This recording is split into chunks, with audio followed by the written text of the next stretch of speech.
राज्यात 14, 15, 16 जुलै पुन्हा एकदा पावसाची जोरदार अतिवृष्टी होणार. रेड अलर्ट जारी. चला तर जाणून घेऊया काय आहे सविस्तर अपडेट. हवामान विभाग आहे इंडिया या सर्व वेधशाळेच्या अंदाजानुसार पुढील 3 दिवस अतिशय महत्वाचे.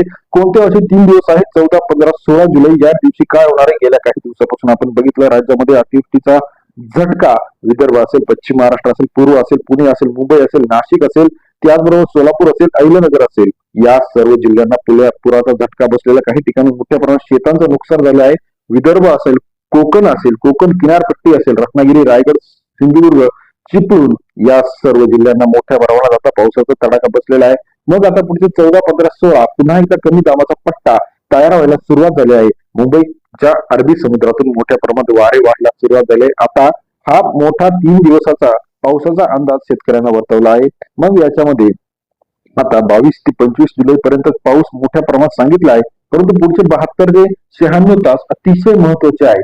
कारण का 14, 15, 16 ला अतिवृष्टीचा इशारा बहुतेक करून हा इशारा जो आहे मुंबई किनारपट्टी लगतचे जेवढे जिल्हे आहेत त्यामध्ये रायगड असेल, पनवेल असेल, ठाणे असेल, मुंबईसह बारोन असेल, मुंबई शहर असेल, त्याचप्रमाणे रायगड असेल, पनवेल असेल, सिंधुदुर्ग असेल, पालघर असेल, या 8 ते 10 जिल्ह्यांना आणि त्याचबरोबर नाशिकचा काही भाग, त्याचप्रमाणे बाउंड्रीवरती जे काही जिल्हे आहेत त्यांना सुद्धा मोठ्या प्रमाणात बसण्याची शक्यता आहे. कोल्हापूर, सातारा, सांगलीमध्ये सुद्धा मोठ्या प्रमाणात नुकसान झालं आहे. मग आता इथून पुढचं पावसाचं गणित हे 2 ते 3 दिवसामध्ये अतिवृष्टी होणार आहे. गेल्या काही दिवसामध्ये आपण बघितलं तर सरासरी 70 ते 80 मिलीमीटरचा पाऊस राज्यातील सर्व जिल्ह्यांमध्ये, सर्व तालुक्यांमध्ये, सर्व गावांमध्ये झालेला आहे. आपल्या परिसरात सुद्धा मोठ्या प्रमाणात अतिवृष्टी काही ठिकाणी झाल्याचं आपल्याला जाणवत आहे.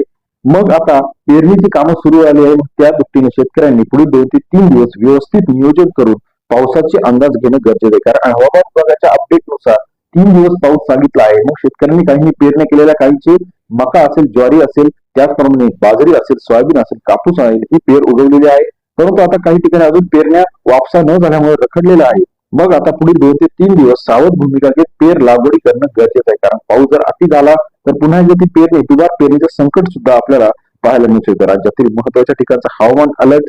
हवामान विभाग 2025-26 ची सविस्तर माहिती.